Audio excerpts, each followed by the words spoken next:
10, 9, ignition sequence start. 6, 5, 4, 3, 2, 1, 0. All engine running. Liftoff. We have a liftoff. It's probably the most well-known peacetime battle between the United States and the Soviet Union in both technological and ideological terms of the 20th century. And although the USA won the race to the moon, if you'd been a betting person from the mid-1950s to the 1960s, the chances are that you would have thought that the Soviet Union would have a very good chance of getting there first. So why didn't Russia put a man on the moon? At the time, the Soviets were leading in the space race. They had already started with the launch of Sputnik, then launched several probes to the moon, including one in 1959 that orbited and had taken photos of the far side, and by 1961 they'd put the first man into space. So when Kennedy made his now famous "We choose to go to the moon" speech in 1962 to rally public support, the Soviet leader Khrushchev's response was silence, neither confirming nor denying that they had a plan for manned moon missions. But at the time, Khrushchev wasn't really interested in competing with the US over the moon. He was more interested in ICBMs, the intercontinental ballistic missiles for the strategic rocket forces of the Soviet Union. But there were others in the Soviet Union that had harboured plans for a manned moon mission for a long time. These included the man whose name was a state secret and the most powerful man outside of the Kremlin when it came to space. He was Sergei Pavlovich Korolev. Outside the inner circle of the top space scientists, he was known only as the chief designer, or by his first two initials SP, because the Soviet leadership feared that the Western powers would send agents to try and assassinate him. Korolev was the man who was behind many of the Soviet space successes and the head of the OKB-1 design bureau. He oversaw Sputnik and the manned missions, including the first man in space, Yuri Gagarin. His authority extended over almost everything to do with space. His design group worked on missions to Mars and Venus, communications, spy and weather satellites, ICBMs and the Soviet manned moon missions. Korolev had a huge amount of control over the space program. In administrative power, he was almost a one-man version of NASA, covering areas that in the US were done across multiple aerospace companies and flight centers. But even a man of his power and connections didn't get everything his own way. He had to continuously fight against rival designers and design groups. Although Korolev wanted the moon missions himself, in 1960 the job was given to his rival, Vladimir Chelomey, because of his patronage by Khrushchev, but his lack of experience meant that the missions progressed slowly.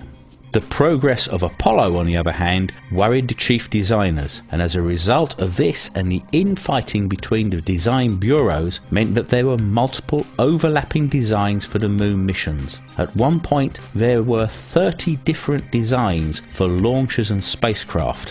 In 1964, the Soviet leader Khrushchev was replaced by Leonid Brezhnev. Korolev was given then complete control over the moon missions and pushed through his designs ahead of Chelomey's, and the decision finally to compete for the moon was given, with the aim to land in 1967, the 50th anniversary of the October Revolution, and to get there before the Americans. This, however, created a problem for Korolev. In order to lift a payload weight of 95 tons, he needed a very large rocket. This new rocket would be called the N1, be as big as the American Saturn V, and would require new, large, powerful engines, similar to the F1 rocket engines used in the Saturn. Valentin Glushko was the leading rocket designer at the time and the head of the OKB 456 Bureau, which had a near monopoly when it came to rocket design and production. He specialised in making engines that used hypergolic propellants. These consist of a fuel and an oxidizer that, when mixed together, spontaneously ignite when they come into contact with each other. Korolev thought these were too dangerous for manned missions due to the highly toxic and corrosive nature of the chemicals used to make up the fuel. Glushko said that it was not possible to create a new large engine design that used cryogenic fuel of liquid oxygen and kerosene and get it ready in time with limited resources and cash. He also cited that at the time the Americans had been working on cryogenic engines for the Saturn for 5 years and still hadn't got them to work reliably.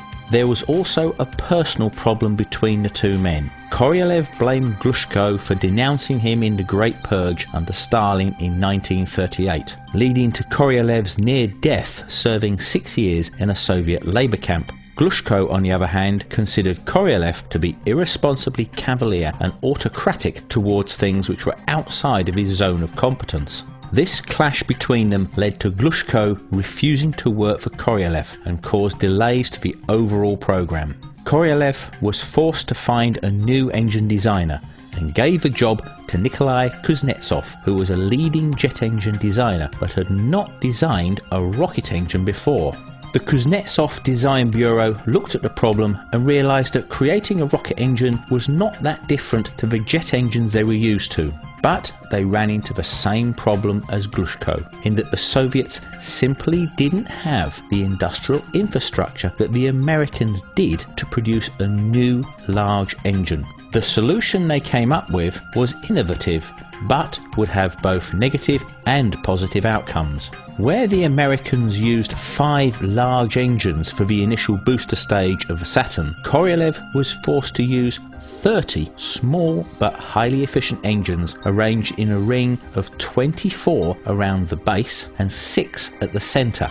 In order to achieve the thrust required, the design of these engines was very advanced and used a method called the closed cycle system. This was capable of boosting the efficiency and power to levels which were believed impossible before.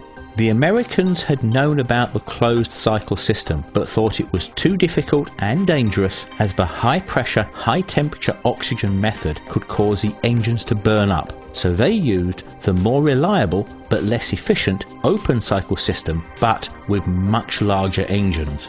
It had only been possible for the Soviets to create a closed cycle engine because they had secretly developed advanced stainless steel alloys, something which the Americans didn't know about at the time. Using so many smaller engines allowed the N-1 rocket to create more power than the Saturn, but the likelihood of one or more of them failing and making the rocket unstable was much greater. One of the main problems was the complex fuel plumbing that was required to supply all the engines, which in time proved to be a very fragile system. But just as the Soviets were working on the new engines, in 1966 Korolev died after undergoing a routine operation. This was a setback because Korolev had a unique set of abilities and connections and was the major driving force behind making sure that the moon missions would be delivered.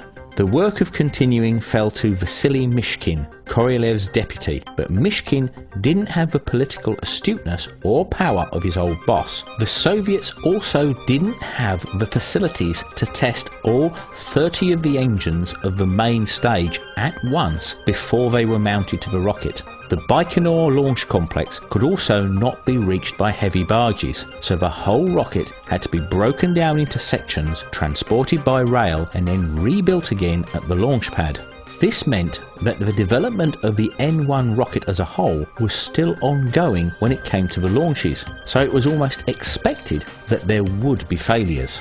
The Soviets planned 14 launches. The first 12 would be unmanned, and the last 2 would be the manned lunar missions. On the 21st of February 1969, the first N-1 rocket was prepared for launch. This would be the first time that the whole system had been tested. In fact, it was revealed later that only 2 out of every batch of 6 engines had even been run before the launch. This was in contrast to the Americans, which were fully able to test their F-1 engines before the Saturn was assembled. Once that had been done, it was then moved from the assembly building to the launch pad nearby, fully assembled, tested and ready to go.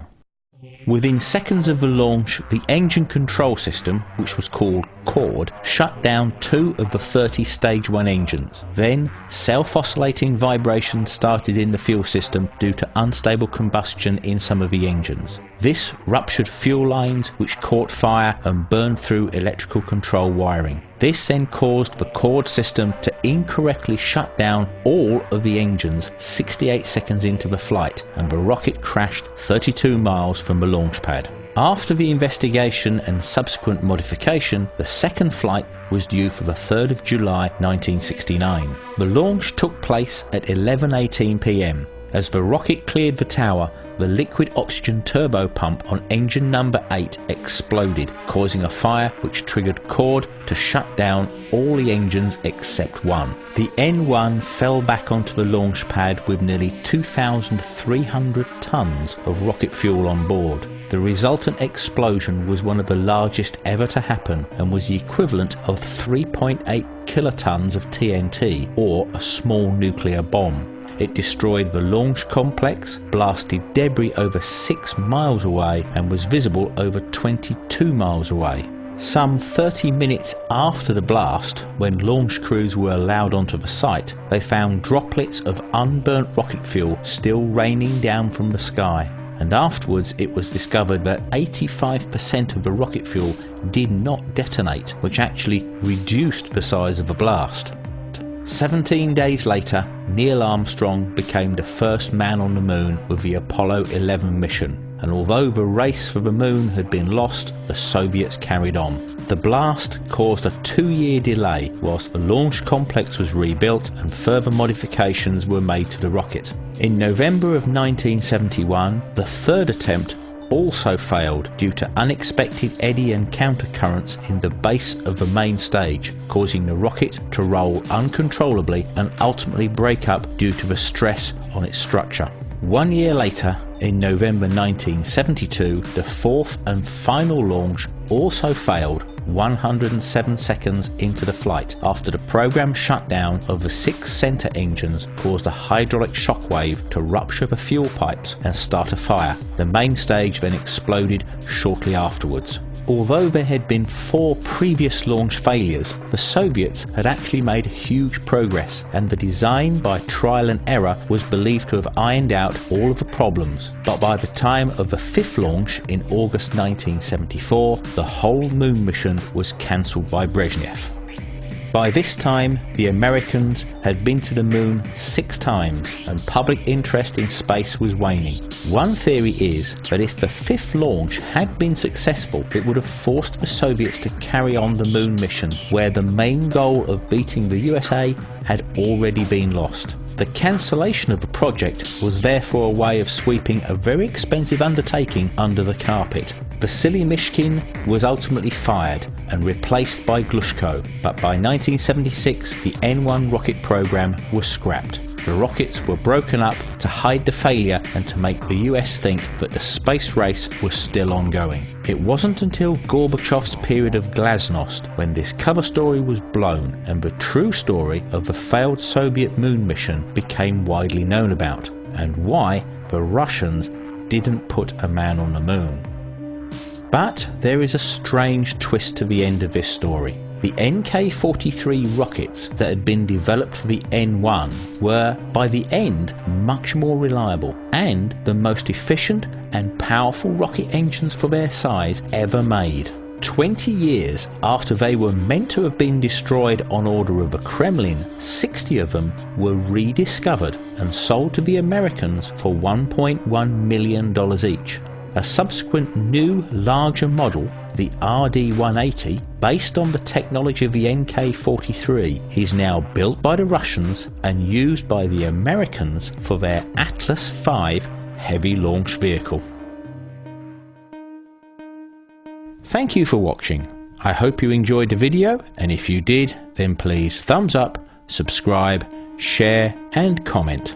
And don't forget, we have other videos available which you may also find interesting on the link which is showing now. So until the next time, it's goodbye from me.